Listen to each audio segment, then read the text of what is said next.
Assalamualaikum warahmatullahi wabarakatuh. Perkenalkan, nama saya Anissa Baki. Saya dari kelas Biologi 1 semester 6, Prodi Biologi Fakultas Sains dan Teknologi Universitas Islam Negeri Sumatera Utara. Nah, tujuan saya membuat video di sini adalah untuk memenuhi tugas mata kuliah Anfisman atau Anatomi Fisiologi Manusia yang dibimbing oleh Ibu Syukriya. Nah, di video kali ini saya mengambil judul yaitu tentang sistem reproduksi pada manusia. Baiklah, di sini saya akan sedikit menjelaskan tentang sistem reproduksi pada manusia, di mana sistem reproduksi merupakan kegiatan berkembang biak untuk melahirkan keturunan yang bertujuan untuk mempertahankan proses keberlangsungan spesies di dunia. Pengertian lain dari sistem reproduksi manusia adalah sistem organ yang digunakan manusia untuk memproduksi dan melahirkan keturunan. Di sini saya juga akan menjelaskan tentang sistem reproduksi pada pria, pembentukan sel sperma atau spermatogenesis, dan sistem reproduksi pada wanita. Baik teman-teman, banyak nih dari kita yang belum tahu apa itu sistem reproduksi pada pria. Di sini saya akan menjelaskan sistem reproduksi pada pria. Organ reproduksi pada pria bertanggung jawab untuk menghasilkan dan mengeluarkan semen atau air mani. Semen ini adalah campuran antara sel sperma dan cairan hasil sekresi dari kelenjar aksesoris. Sistem reproduksi pada pria dibagi menjadi dua bagian. Nah, yaitu organ reproduksi eksternal dan organ reproduksi internal. Pertama yang akan saya bahas adalah organ reproduksi eksternal. Bagian dari organ reproduksi eksternal terdiri dari skrotum dan juga penis. Skrotum berfungsi untuk melindungi testis sehingga menjaga suhu testis agar sesuai untuk memfasilitasi pembentukan dari sperma, yaitu sekitar 2 derajat Celcius di bawah suhu tubuh kita. Pada saat suhu dingin, kulit skrotum mengerut. Tujuannya untuk mengurangi pelepasan panas yang ada di dalam testis. Sedangkan pada suhu panas, kulit skrotum melebar. Tujuannya untuk meningkatkan pengeluaran suhu panas yang ada di dalam testis. Selanjutnya, penis. Penis berperan sebagai alat kopulasi dan penis memiliki 3 bagian. Di antaranya yaitu kepala penis, disebut juga sebagai glans penis, yang sensitif terhadap rangsangan, serta diselubungi oleh klub penis. Bagian badan penis atau di bagian ini terdapat jaringan erektil yang memungkinkan penis ereksi pada saat stimulus seksual. Selanjutnya saya akan menjelaskan bagian kedua, yaitu bagian sistem reproduksi pria bagian internal. Bagian internal terdiri dari granat atau testis, kelenjar aksesoris, dan juga ductus atau saluran. Yang pertama yang akan saya bahas bagian gonad atau testis. Testis berfungsi untuk produksi sel sperma dan hormon reproduksi. Untuk proses pembuatannya dari kedua ini saya akan membahas di materi selanjutnya. Testis terselubung oleh 3 lapisan. Yang pertama ada tunika vaginalis yang memiliki rongga berisi cairan, yang dimana memungkinkan testis bisa bergerak bebas dalam skrotum. Selanjutnya ke tunika albuginea yang tersusun atas jaringan. Selanjutnya ke tunika albuginea yang tersusun atas jaringan fibrosa padat dan membentuk kapsul. Dan yang terakhir adalah tunika vaskulosa. Tunika ini merupakan lapisan pembungkus lobulus yang kaya akan pembuluh darah. Selanjutnya saya akan menjelaskan bagian ductus atau saluran. Nah, saluran terdiri dari epididymis. Epididymis ini berfungsi sebagai tempat pematangan sel sperma. Epididymis juga terdiri dari 3 bagian, yaitu kepala, badan, dan juga ekor. Di bagian kepala dan juga badan terjadi pematangan sel sperma sehingga sperma siap untuk membuahi sel telur. Kemudian sel sperma mengalami penyempurnaan mitokondria dan peningkatan motilitas. Sedangkan di bagian ekor, sel sperma yang telah matang disimpan sebelum diejakulasi. Bagian ductus yang selanjutnya adalah vas deferens. Vas deferens ini berfungsi sebagai tempat penyaluran sperma dari epididymis. Kemudian ductus ejaculatori ini berfungsi untuk menyalurkan sel sperma serta cairan hasil sekresi dari kelenjar ke uretra. Nah, di sini tempat di mana sel sperma ditambahkan cairan semen atau cairan penyusun dari air mani. Dan ductus yang terakhir adalah uretra. Uretra ini berfungsi sebagai saluran pengeluaran urin dan juga semen atau cairan penyusun dari air mani. Setelah testis dan ductus dalam sistem reproduksi pria, internal ada yang namanya kelenjar aksesoris. Kelenjar aksesoris terdiri dari 3 bagian. Yang pertama itu vesikulasi seminalis, merupakan kelenjar yang berfungsi untuk menghasilkan sekitar 60% cairan semen yang bersifat kental, sedikit lengket, cenderung basah, dan berwarna kekuningan. Yang kedua itu ada juga namanya kelenjar prostat.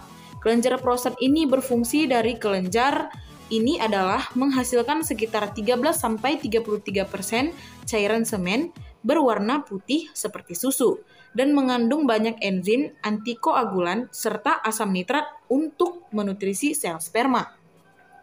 Dan yang ketiga adalah kelenjar Cowper.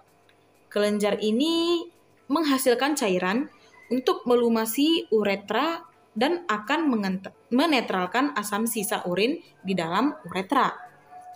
Nah, jadi fungsi dari kelenjar aksesoris ini sebagai penghasil cairan atau semen penyusun dari air mani. Baiklah, di sini kita akan masuk ke materi kedua, yaitu pembentukan sel sperma atau spermatogenesis. Di sini saya akan menjelaskan tentang sel sperma atau spermatogenesis, bagaimana cara pembentukannya. Nah, yuk saya akan menjelaskannya menggunakan slide. Yuk kita lihat slide-nya.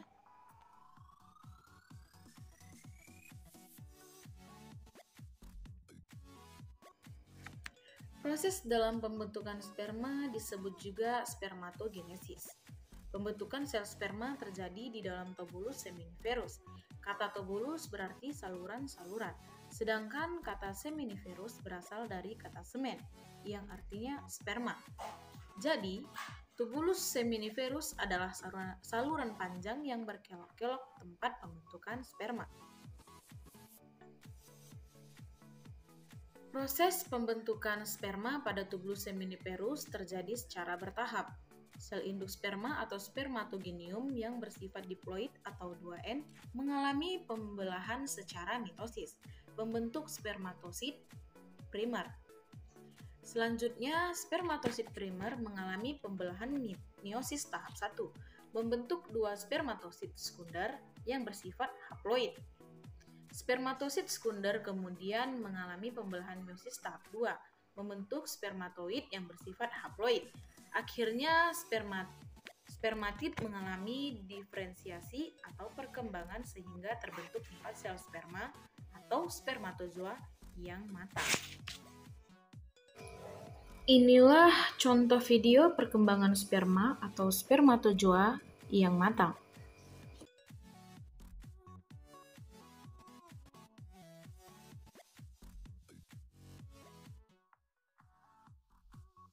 Baiklah, kita akan masuk ke materi selanjutnya, yaitu tentang sistem reproduksi pada wanita, di mana sebelumnya saya sudah menyampaikan mengenai organ sistem reproduksi pada pria, serta pembentukan sel sperma atau spermatogenesis. Untuk materi selanjutnya, saya akan menjelaskan tentang organ sistem reproduksi pada wanita. Sama seperti pada sistem organ reproduksi pria, organ sistem reproduksi pada wanita juga memiliki 2 bagian, yaitu eksternal dan juga internal. Bagian eksternal pada perempuan adalah vulva, atau kebanyakan orang menganggap vulva adalah vagina, sementara itu vagina merupakan organ reproduksi bagian internal pada perempuan. Vulva terdiri dari mons pubis, klitoris, lubang vagina, vestibula, labia mayor, labia minor, dan lubang uretra. Saya akan membahas satu persatu yang dimana Vulva merupakan bentuk, ukuran, dan warna yang bervariasi antara perempuan satu dengan perempuan lainnya. Sekarang, saya akan membahas fungsi dari organ reproduksi eksternal. Yang pertama adalah mons pubis. Organ ini tersusun atas bantulan jaringan lemak yang berbentuk segitiga dan dilapisi oleh kulit, serta pada umumnya ditumbuhi oleh rambut. Sedangkan fungsi dari mons pubis adalah sebagai penghalang fisik untuk melindungi organ reproduksi internal pada wanita. Selanjutnya adalah labia atau bibir. Ada labia mayor dan labia minor. Labia mayor lebih besar dan labia minor lebih kecil. Labia mayor tersusun atas dua lapisan jaringan, yaitu jaringan adiposa dan fibrosa. Labia ini memiliki kelenjar keringat dan kelenjar minyak penghasil pelumas. Untuk fungsi utamanya adalah sebagai pembungkus dan pelindung bagi reproduksi eksternal. Sedangkan untuk labia minor terletak di bagian dalam labia mayor dan mengelilingi lubang bukan vagina serta uretra. Labia ini tersusun atas lapisan halus, tipis, tanpa lemak, berwarna merah muda sampai coklat kehitaman, memiliki kelenjar minyak tetapi tidak memiliki kelenjar keringat. Untuk fungsinya yaitu membatasi beberapa jaringan vulva. Selanjutnya adalah klitoris. Klitoris terletak di ujung anterior labia minor. Berbentuk silindris serta banyak mengandung ujung saraf dan jaringan erektil. Fungsinya sebagai stimulasi seksual. Kemudian bagian vestibular. Bagian ini merupakan rongga antara labia minor. Di bagian ini terdapat lubang bukan vagina, lubang uretra, dan kelenjar Bartholin. Di lubang atau bukan vagina dilindungi oleh selaput tipis atau selaput darah, yang dimana selaput ini mudah rusak. Ini juga merupakan alat kopulasi pada wanita. Lubang uretra berjarak 1 cm di atas lubang atau bukan vagina. Fungsinya adalah untuk mengeluarkan urin. Kemudian kelenjar Bartholin berfungsi menghasilkan lendir saat adanya stimulus seksual. Jadi, ini adalah organ reproduksi eksternal pada wanita atau disebut dengan vulva. Selanjutnya saya akan menjelaskan organ reproduksi internal pada wanita. Bagian internal terdiri dari oviduk, uterus atau rahim, ovarium, dan juga vagina. Saya akan membahas satu persatu. Jika pada pria ada yang namanya testis, yaitu sebagai penghasil sel kelamin atau sel sperma. Pada perempuan juga ada organ yang menghasilkan sel kelamin atau sel telur, yaitu ovarium. Nah, pada ovarium ini, jumlahnya sama 1 pasang atau 2 buah. Namun, perbedaannya dengan testis, ovarium ini hanya memproduksi sel telur 1 buah per bulannya, dan secara bergantian antara kanan dan kiri. Beda dengan testis yang bisa menghasilkan jutaan sel per harinya. Untuk struktur pada ovarium itu bentuknya oval dan mengapit uterus serta letaknya di rongga pinggul. Fungsinya adalah untuk memproduksi sel telur, tetapi selain itu juga sebagai penghasil hormon reproduksi pada estrogen dan progesteron. Selanjutnya adalah tuba Fallopi atau oviduk, merupakan saluran yang menghubungkan antara ovarium dan uterus. Berjumlah 1 pasang, memiliki panjang 10-30 cm dan berdiameter 0,5-1,2 cm. Fungsinya untuk membawa sel telur dari ovarium dan menyediakan lingkaran yang sesuai untuk fertilisasi. Selanjutnya adalah bagian uterus atau rahim, yang merupakan bagian penting bagi perkembangan janin. Rahim juga merupakan jaringan fibromuskular yang tebal, yang bentuknya seperti buah pir dengan panjang 7 cm, lebar 4,5 cm, dan tebal 3 cm. Akan tetapi, jika seorang wanita dengan kondisi hamil, panjangnya bisa mencapai lebih kurang 35 cm dan bisa menopang bobot sampai 4 kg. Terdapat 3 bagian uterus, yaitu fundus, badan, dan serviks. Pada bagian serviks leher berfungsi sebagai jalan lahiran bagi bayi yang lahir secara normal. Rahim juga terdiri dari 3 lapisan pada dindingnya. Yang paling luar adalah perimetrium. Perimetrium ini tersusun oleh jaringan epitel. Yang tengah adalah myometrium. Myometrium ini tersusun oleh otot polos, dan yang paling dalam adalah endometrium. Pada bagian ini dipenuhi oleh pembuluh darah. Nah, yang terakhir adalah vagina. Vagina adalah saluran penghubung vulva dengan uterus atau rahim yang memiliki panjang 10 cm yang fungsinya sebagai alat kopulasi, saluran pengeluaran bayi, dan saluran pengeluaran darah menstruasi, dan berfungsi sebagai penghalang patogen agar tidak masuk. Sebagai penghalang patogen agar tidak masuk karena memiliki mikroba alami, diantaranya Lactobacillus acidophilus, yang dimana menghasilkan asam laktat agar pH vagina tetap 4,9 sampai 3,5. Dengan asam ini akan menguntungkan karena akan menghambat pertumbuhannya daripada patogen.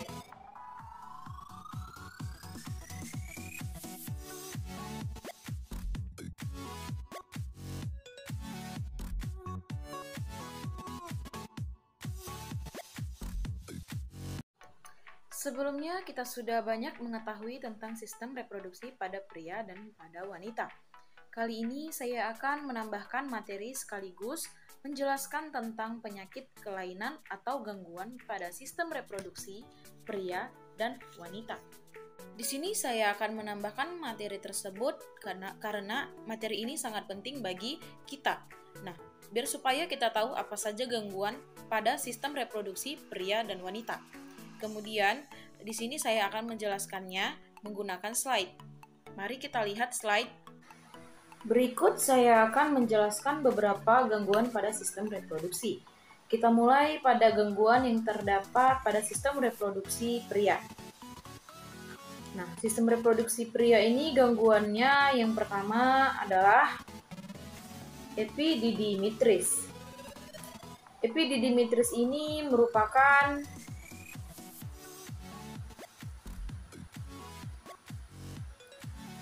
peradangan pada epididymis atau saluran yang berfungsi sebagai tempat penyimpanan dan penyaluran sperma. Gejala dari epididymitis ini berupa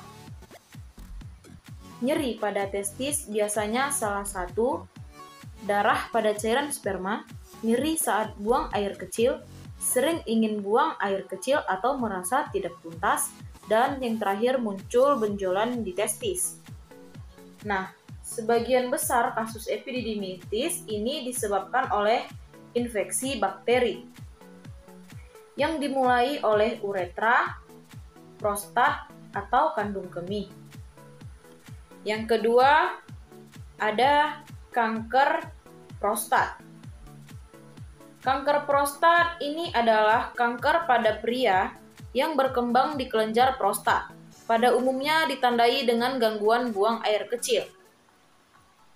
Sebagian besar penderita kanker prostat berusia di atas 65 tahun. Kanker ini tidak bersifat agresif dan juga berkembang secara perlahan. Sedangkan penyebab kanker prostat adalah mutasi atau perubahan genetik pada sel di kelenjar prostat. Namun, penyebab mutasi itu sendiri belum diketahui secara pasti. Yang ketiga, selain kanker prostat, ada juga kanker penis. Kanker penis adalah salah satu jenis penyakit kanker yang terjadi pada kulit dan jaringan khusus pada penis. Kondisi ini terjadi karena sel-sel pada penis berkembang secara tidak teratur, merupakan kanker yang kurang umum terjadi. Tercatat 899 kasus dengan kematian 334 jiwa. Kanker penis adalah kanker yang tidak umum di Indonesia.